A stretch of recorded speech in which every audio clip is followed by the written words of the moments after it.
In the 2008 United States presidential election, a record 130 million voters exercised their civic right to elect the nation's first African American president. Meanwhile, over 500 million members on Facebook update their statuses and post pictures of friends and family, and sometimes just a really good sandwich they're about to eat. While only U.S. citizens may vote in American elections, and Facebook is nearly global, 80% of Facebook users are in the United States or Canada. This modern comparison is just a reflection of where democracy may be headed in the United States. Man's first ability to vote for someone he trusted to represent his wants and needs can be traced back to ancient Greece. That's not ancient Greece. Oh, there we go, where a man named Draco formed some of the first written laws to be enforced. Given that the time was 1000 BC, the substance of these laws were not ancient or archaic. Draco actually differentiated between purposeful murder and accidental manslaughter. These distinctions are still used in criminal statutes today. Democracy had begun to take its effect on the formerly powerless European population. News spreads fast, even in those earlier times. Rome soon utilized the Pope to elect senators to their rudimentary congressional districts. Democracy does not come without a price, though. In almost every instance, there is a battle fought over the fear of changing the political system. Fast forward 2,500 years, and another battle rages on. This battle is the independence of the United States from the King of England. Why was this important?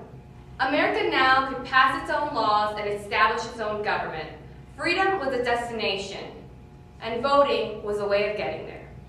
But just as the Ford Model T would take 5 days from Dallas to Houston, voting rights were restrictive in their pathway to freedom. White, land-owning men for 80 years were the only ones allowed to vote, and they weren't going to vote to change this now. Now, a new battle ensues. At the end of the Civil War, Abraham Lincoln signed the Emancipation Proclamation, setting in motion freedom from slavery in the United States.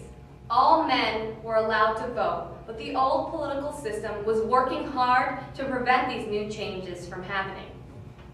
Poll taxes, literacy tests, and voter intimidation scar America's history, forcing the American Civil Rights Movement. In 1964, the Voting Rights Act passed, which made poll taxes and other illegal means of keeping voters from exercising their rights a thing of the past. It also wasn't until 1920 when women 21 years old or older could make their voices heard by electing candidates who would enact laws and provide protection for women.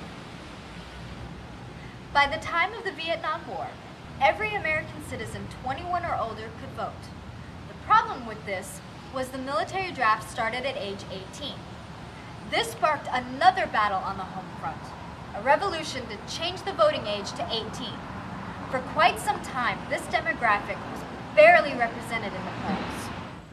But every year, the 18 to 21-year-old voting population grows, giving their voice more power in Washington. In the last election, an estimated 23 million voters under the age of 30 exercised their right to vote, an increase of over 3 million from the 2004 election. History has shown that every vote counts, and every vote carries with it your personal views. Nowhere else can your political wants and needs be heard by those that can make a difference than by casting your vote. Will you vote this election year?